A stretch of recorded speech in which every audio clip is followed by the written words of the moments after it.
스가랴서 4장으로 7장 말씀입니다.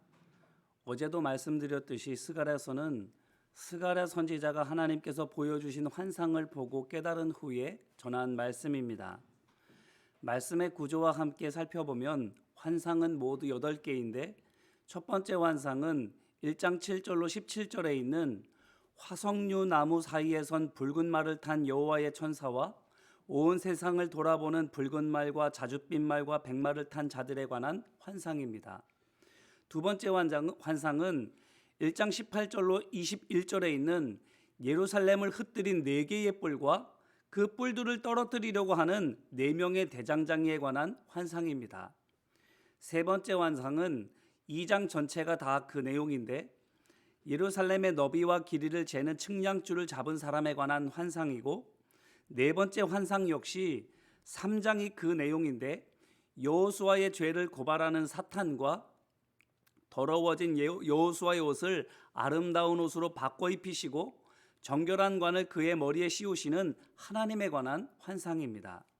다섯 번째 환상 역시 4장 전부 그 내용인데 순금 등잔대와 그 양옆에 있는 두 그루의 감람나무에 관한 환상이고, 여섯 번째 환상은 5장 1절로 4절 말씀에 있으며 도둑질하는 자와 거짓 맹세하는 자를 저주하는 글이 적힌 성소 면적만한 두루마리가 온 땅 위에 날아다니는 환상이고, 일곱 번째 환상은 5장 5절로 11절에 있는데 곡식의 양을 측정하는 기구인 에바에 들어있는 한 여인과 그 여인을 전에 바벨탑이 세워졌던 시날 땅으로 옮기는 두 여인에 관한 환상입니다.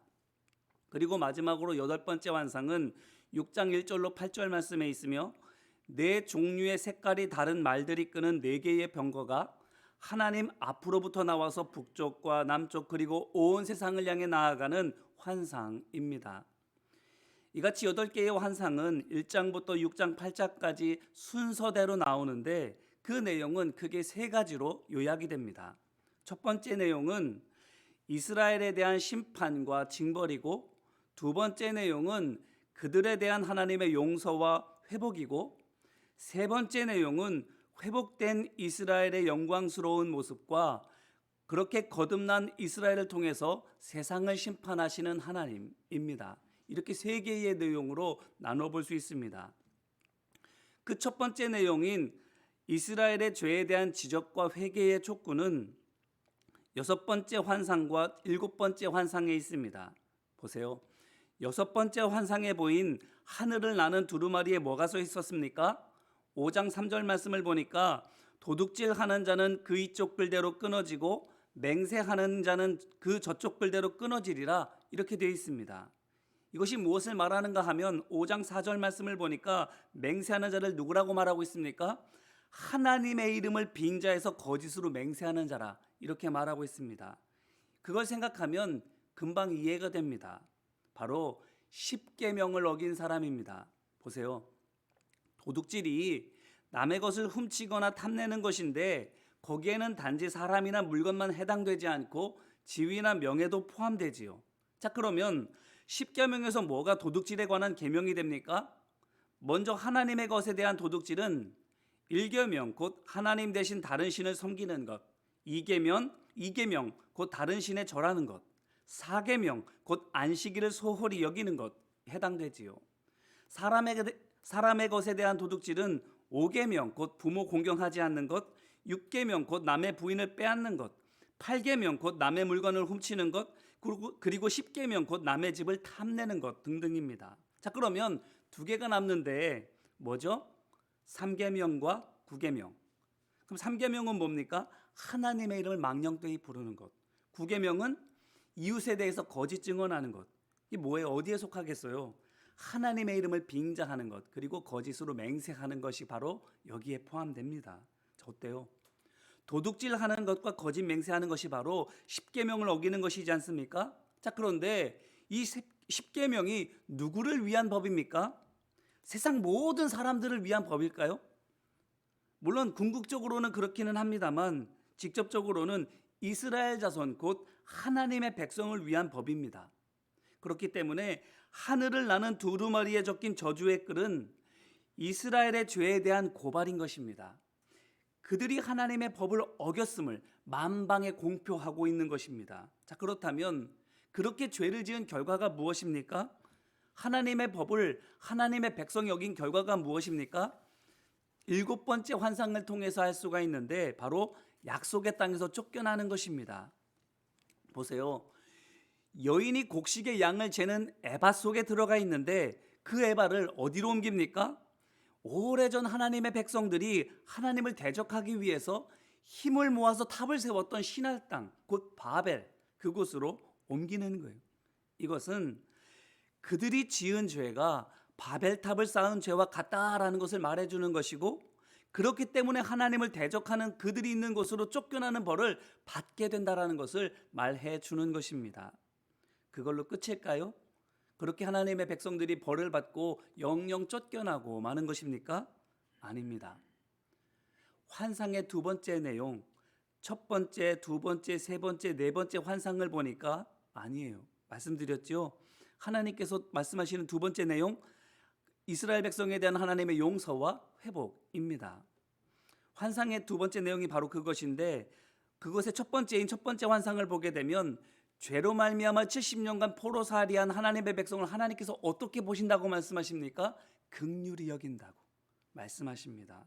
그래서는 두 번째 환상에 있는 것처럼 이스라엘을 흩뜨린 네 개의 뿔, 곧 강대국들을 심판하기 시작하시고, 세 번째 환상에서 보는 대로 예루살렘 크기를 재셔서 그 측량된 그 땅을 친히 보호해 주시기 시작하십니다. 내가 얼만큼 보호해야 될지를 하나님께서 측량하시고 그만큼 보호해 주신다라는 겁니다. 그리고는 끝으로 네 번째 환상을 통해서 죄로 더럽게 된 대제사장 여호수아를 고발하는 사탄 그 앞에서 하나님께서 그를 다시 거룩하게 하시고, 그런 그에게서 새로운 싹이 나게 하여 주셔서 그를 통해서 이스라엘이 새롭게 될 것을 말씀해 주십니다. 이렇게 용서해 주시고 회복해 주시는 것을 시작해 주십니다. 그 다음이 또 뭐죠? 환상의 세 번째 내용, 바로 다섯 번째 환상과 여덟 번째 환상에 그것이 들어있는데, 다섯 번째 환상에서는 이스라엘의 거듭나고 회복되어진 모습들을 보여줍니다. 순근 등잔대와 그 사이에 있는 그 양옆에 있는 두 감람나무를 통해서 보여주시는데 얼마나 아름다워요. 얼마나 화려합니까? 용서받고 거듭난 이스라엘의 성령 충만한 모습을 보여주는 겁니다. 그리고는 여덟째 환상에서 세상을 향해 나아가는 네 개의 전차 환상을 통해 새롭게 된 이스라엘 백성이 세상을 심판할 하나님의 전차가 될 것임을 말해주고 있습니다. 자, 이것을 통해서 우리가 무엇을 볼 수 있어요? 우리가 이사야서를 통해서 이사야 선지자가 어떤 예언을 받았음을 우리가 배웠습니까? 하나님께서 하나님의 백성을 열방의 구원의 빛으로 삼으셔서 그들을 회복시키시고 그들을 거듭나게 하시고 그들을 온전하게 하셔서 그들을 통해서 세상을 구원하게 하실 것임을 보았다. 이렇게 우리가 들었지 않습니까? 오늘 말씀 속에 있는 스가랴 선지자가 본 이 환상들 어떤 건가요? 똑같지 않습니까? 죄 지었지만, 그래서 징벌을 받았지만 그렇게 징벌로 받고 남아두게 하신 것이 아니라 용서하시고 회복시키시고 온전하게 하셔서 그들을 통해서 세상을 구원하게 하시는 하나님의 뜻을 펼치는 백성으로 삼아주시는 것. 그렇기 때문에 스가랴 선지자가 본 환상은 이사야 선지자가 본 비전과 전혀 다른 것이 아닙니다. 똑같은 것입니다. 자, 그런데 제가 최대한 간략하게 말씀을 드리느라고 이게 잘 전달이 되었나 싶은데, 헷갈리게 되는 또 다른 이유가 어쩌면 이 환상에 설명한 순서가 막 뒤죽박죽이어서 그렇지 않나라도 생각이 듭니다. 첫 번째부터 여덟 번째까지 순서대로 말씀을 드렸으면 좀 이해하시기 좀 쉽지 않았을까라는 생각이 드는데, 여섯 번째와 일곱 번째 환상을 먼저 설명해 드리고, 첫 번째, 두 번째, 세 번째, 네 번째 환상을 설명해 드리고, 그 다음에 다섯 번째와 여덟 번째 환상을 설명을 드렸는데, 그래서 어쩌면 더 헷갈리셨을 수도 있어요. 자, 그런데 그거는 제가 임의대로 그렇게 한 것이 아닙니다. 나름 이유가 있어요. 뭐냐 하면, 환상에 대한 말씀이 1장부터 6장까지 해서 끝나게 되고, 이제 7장부터는 하나님께서 스가랴 선지자에게 주시는 말씀으로 되어져 있는데, 그 말씀들이 이 순서로 되어져 있기 때문입니다. 6번째, 7번째 환상, 첫 번째, 두 번째, 세 번째, 네 번째 환상, 그리고 5번째, 8번째 환상의 이 순서로 말씀이 진행되기 때문에 거기에 따라서 환상의 순서를 달리해서 이해하시기 편하도록 나름대로는 그렇게 노력했지만 어쩌면 더 헷갈리실 수도 있지만 그렇게 표현을 한 겁니다. 죄 짓고 벌 받고 용서하시고 회복하셔서 거듭난 이스라엘 백성의 아름다운 모습, 그것을 통해서 세상을 구원하신 하나님이 환상으로서는 순서대로 되어 있지 않고 이렇게 바뀌어져 있기 때문에 그 말씀의 순서에 따라서 말씀을 드린 겁니다. 그런데 보세요. 오늘 말씀의 마지막 장이면서 동시에 하나님의 말씀이 시작되고 있는 7장 말씀, 그 말씀이 어떤 말씀입니까? 1절부터 7절 말씀을 보게 되면 베델 사람들의 금식에 대한 물음의 대답으로 되어 있는데, 그 요지인즉슨 그들이 이제껏 한 금식은 하나님께서 기뻐하시는 그런 금식이 아니다라는 겁니다. 자기를 낮추기 위해서, 내게 있는 교만과 욕심 같은 죄를 씻어서 하나님 앞에 정결해지기 위해서 금식한 것이 아니다라는 거예요. 뭘 위해서 금식했습니까? 금식할 정도면 굉장히 경건한 거고 하나님을 향해서도 열심히 있는 건데, 나름 믿음이 있는 것인데, 그럼에도 불구하고 하나님께서 그게 아니라고 말씀하시는데 그럼 뭘 위해서 한 거라는 겁니까? 자기가 원하는 것을 얻어내기 위해서 그렇게 했다라고 하나님께서 말씀하시는 거예요.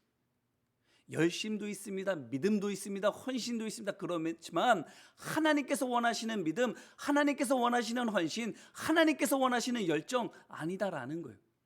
결국에는 자기 자신을 위한 종교 행위였다라고 하나님께서 지적해 주시는 거예요. 그래서 이어지는 8절로 14절 말씀을 보게 되면 그 결과가 무엇인지에 관해서 하나님께서 말씀해 주시는 거예요. 그 결과가 무엇입니까? 오늘 말씀 7장 14절 말씀입니다. 내가 그들을 바람으로 불어 알지 못하던 여러 나라에 흩었느니라. 그 후에 이 땅이 황폐하여 오고 가는 사람이 없었나니 이는 그들이 아름다운 땅을 황폐하게 하였음이니라 하시니라. 아멘. 어때요? 이 내용이 앞에서 스가랴 선지자가 보았던 환상의 내용, 환상과 몇 번째 환상에 해당하는 것으로 보입니까? 6번째와 7번째 환상. 그게 바로 이 내용이에요. 죄를 지어서 쫓겨나게 되는 것, 그것이 6번째 환상과 7번째 환상의 내용인데 7장 말씀이 바로 그것에 대해서 말해주고 있는 거예요. 또 간단하게 말씀드리면 8장 말씀을 보게 되면 예루살렘에 대한 회복의 약속과 함께 회복되기 위한 방법을 가르쳐 주시는 건데, 보세요. 그건 또 뭐예요? 8개의 환상들 가운데에서 두 번째 내용인 첫 번째 환상에 대한 내용이고, 9장 말씀을 보게 되면 이웃 나라들에 대한 하나님의 심판에 대해서 말하고 있는데, 8개의 환상들 가운데서 두 번째 내용, 첫 번째, 두 번째, 세 번째, 네 번째 환상 가운데에서 8장은 첫 번째 환상, 9장은 두 번째 환상 내용인 거예요. 제가 아까 말씀드린 그 순서대로 말씀들이 진행되고 있는 거예요. 그 뒤로도 다 똑같아요. 환상을 설명한 그 순서대로 하나님께서 말씀을 쭉 진행해 주시는 겁니다. 앞으로 스가랴서 말씀을 보게 되면 더 명확하게 보여지시게 될 거예요. 자, 그런데 오늘 말씀, 스가랴 선지자가 본 환상의 말씀과 그 첫 번째 내용에 관한 말씀을 7장을 통해서 우리가 보게 되었는데, 그 말씀으로 우리 자신을 돌아보기를 원합니다. 이 말씀을 통해서 우리가 깨달아야 될 것이 무엇일까요? 십계명, 곧 하나님의 법을 우리가 지켜 행하고 있느냐라는 거예요. 하나님을 향한 믿음, 하나님을 향한 열심, 하나님을 향한 헌신, 그것이 정말 나 자신이 하나님 앞에서 온전히 서기 위한, 하나님께서 쓰시기에 합당한 거룩한 그릇이 되는 것, 그것을 위한 것인지, 아니면 내가 원하는 것을 때를 써서 받아내려고 하는 종교적인 행위인지, 우리 스스로를 돌아보도록 하나님께서 우리를 불러주시는 것인 줄로 믿습니다. 금식할 정도면 작정하고 하는 거잖아요. 열심히 있고 믿음이 있으니까 하는 거잖아요. 그런데도 하나님 보시기에 그것이 아무것도 아니라고, 오히려 잘못하는 것이라고 한다면, 오늘 우리의 믿음, 오늘 우리의 헌신들, 우리가 드리는 예배와 우리가 행하는 모든 봉사들, 하나님께서 정말 기뻐하시는 하나님의 일인지, 아니면 하나님의 일을 빙자해서 내 일을 하는 것인지 우리가 구분해 보아야 함을 깨닫게 하기를 원하시는 거예요. 하나님의 말씀을 지켜 행해야 된다라고, 하나님의 기쁨이 되는 사람이 되어야 한다고 말씀을 통해서 우리에게 깨우쳐 주고 계시는 거예요. 그런데 한 가지 더 잊지 말아야 될 것이 있습니다. 여인이 들어있는 에바 환상에서 본 것처럼 우리가 하나님의 말씀을 따라 살아가야 되는데, 하나님 말씀대로 살아가는 것이 어느 정도로 살아가야 될까? 이만하면 됐지, 우리 스스로 생각하는 그 수준으로 살아가는 것이 아니라, 하나님께서 재어보실 때 이만하면 됐다라고 하실 정도로 그 수준으로 우리가 하나님 말씀대로 살아야 함을 우리가 깨달아야 되는 겁니다. 모름지기 내 깜냥을 가지고 내 생각대로 이만하면 됐지, 내 수준이면 이만하면 괜찮지 하는 것이 아니라, 하나님 보시기에 아름답게, 하나님 보시기에 의롭게, 하나님 보시기에 바르게, 내 생각에 바른 것이 아니라 하나님 보시기에 바르게 살아가는 것이 하나님 말씀대로 살아가는 하나님 백성의 삶인 것을 우리에게 말씀해 주고 있는 거예요. 그러므로 바라기는 하나님의 거룩하심을 닮아가기 위해서 힘쓰는 우리 모두가 되기를 주님의 이름으로 기원합니다. 그래서 스가랴 선지자를 통해서 보여주시는 하나님 백성의 아름답고 강한 모습을 온전히 회복하고, 열방의 구원의 빛으로 세상을 구원하시는 하나님의 일꾼으로 귀하게 쓰임받게 되는 우리 한 사람 한 사람 되시기를 주님의 이름으로 축원합니다. 이제 초하루 기도로 하나님 앞에 우리의 마음을 올려드리길 원합니다. 제가 자비하신 하나님 이렇게 기도할 때 우리를 불쌍히 여겨 주옵소서라고 화답해 주시면 감사하겠습니다. 초하루 기도 올려드리겠습니다. 같이 기도하겠습니다. 아버지 하나님, 올해의 마지막 달을 여는 첫날입니다. 그 시작을 초하루 기도회로 시작하오니 은혜를 베풀어 주옵소서. 자비하신 하나님, 나라들을 위하여 기도합니다. 다시금 확산되는 코로나의 공포와 여러 가지 어려움, 정치적인 혼란, 테러와 분쟁 모두 구별 살펴보시는 줄로 믿사오니 질병의 고통 중에 있는 이들과 각종 고난에 시달리는 이들을 불쌍히 여겨 주옵소서. 자비하신 하나님, 우리 교회를 위해서도 기도합니다. 한 해 동안 어려움 중에도 견뎌내게 해주셨음에 감사드립니다. 계속되는 성경 통독성회를 통해서 말씀으로 힘없게 하여 주옵시고, 기도 가운데 하나님의 인도하심을 얻게 하여 주옵소서. 아울러 당회를 앞두고 담임 목사님의 코로나 확진으로 말미암아 뜻하지 않은 어려움 가운데 있사오니 긍휼과 치유의 은혜를 베풀어 주셔서 전화위복이 되게 하여 주옵소서. 근심이 기쁨으로 변화되는 역사가 있게 하옵소서. 자비하신 하나님, 교구를 위해서 기도합니다. 몸의 약함과 마음의 곤고함이 없게 지켜 주옵시고, 사업부서와 선교회를 위해서도 기도하오니 실행한 일들을 통해서 열매가 맺혀지게 하여 주시옵시며, 기도하고 준비하는 일들을 통해서 하나 되어지는 역사가 있게 하옵시며, 다음 세대를 위해서도 기도하오니 거룩한 꿈을 꾸고 성령의 지혜와 힘을 자라는 우리 자녀들이 될 수 있도록 역사하여 주옵소서. 자비하신 하나님, 우리의 사랑하는 자녀들을 위해서도 기도합니다. 군복무 중에 있는 김은호, 한세영, 김현준, 박태규, 김진욱, 제롬, 강현규를 주님 앞에 올려드립니다. 복무를 마칠 때까지 건강과 안전과 믿음을 지켜주옵소서. 자비하신 하나님, 사랑하는 청년들 장샤론, 장병민, 한희조, 한재민, 정혜진, 박은지, 이선경, 기기로, 김준수, 김범수, 김겸, 한세희, 박수훈, 백은채, 백소은, 손성호, 이교연, 이교훈, 이유진, 이뮤석, 강혜인, 김명호, 이뮤석, 강민지, 강정묵, 김준희, 김건희, 박소정, 박민정, 최예담, 최예성, 홍건호, 홍현미, 정민수, 이찬영, 김민지, 김호진, 전승배, 전예은, 신명건, 신병건, 여지원, 여채원, 이보라, 이지, 박현명, 양종열, 이대용, 이덕용, 최호식, 최호윤, 최진호, 김가연, 유진솔, 유준수, 박민규, 김명기, 김경은, 최소리, 최유진, 윤승주, 윤배, 박솔지, 최솔, 김필수, 석소영, 석신영, 이은지, 정지우, 박성현, 김희진, 송준용, 황우진, 김태균, 정드린, 정영애, 정지은, 석동진, 최라군을 기억하여 주옵소서. 믿음 안에서 능력의 종 되게 하여 주시고 세상의 빛과 소금이 되게 하여 주옵소서. 자비하신 하나님, 요양원에서 또한 질고 속에서 아침을 맺는 강진숙 집사님, 김치경 집사님, 강귀자 집사님, 윤영아 집사님, 김기신 권사님, 정동례 권사님, 이월성 권사님, 배정희 권사님, 탁귀래 집사님, 고병용 권사님, 박순인 권사님, 김계분 권사님, 소영군 권사님, 이옥선 권사님, 정정배 권사님, 송항석 권사님, 박양재 권사님, 조규환 권사가 있으며, 또한 정리해서 나와서 회복 중에 있는 이필규 장로님과 또한 치료 중에 있으신 조경렬 담임 목사님을 기억하여 주셔서 치유의 손을 얹어 주옵시고 소망의 아침이 되게 하여 주옵소서. 자비하신 하나님, 이 초하루 아침에 예물을 올려드리는 하나님의 백성들이 있습니다. 저들의 소원과 간구를 기억하여 주셔서 도와 주옵시고 나누고 베풀고 살아도 부족함이 없게 하여 주옵소서. 자비하신 하나님,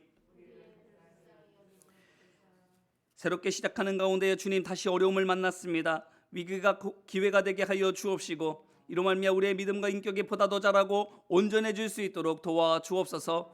그래서 은혜 안에 마무리 짓는 복된 12월이 되게 하여 주옵시고 새해를 믿음으로 소망하는 시간 또한 되게 하여 주옵소서. 진정한 감사의 달이 되어질 수 있도록 주님 역사하여 주옵소서.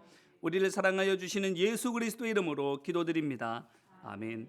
이제는 우리 주 예수 그리스도의 십자가 은혜와 하나님의 사랑과 성령님의 깨닫게 하시고 결단하게 하시는 지혜와 능력 주심이 오늘 그리고 12월을 거룩함을 향해 전진하는 날과 달로 살아가려는 모든 믿음의 종들 위해 이제와 같이 영원히 함께하여 주시기를 간절히 축원하옵나이다. 아멘.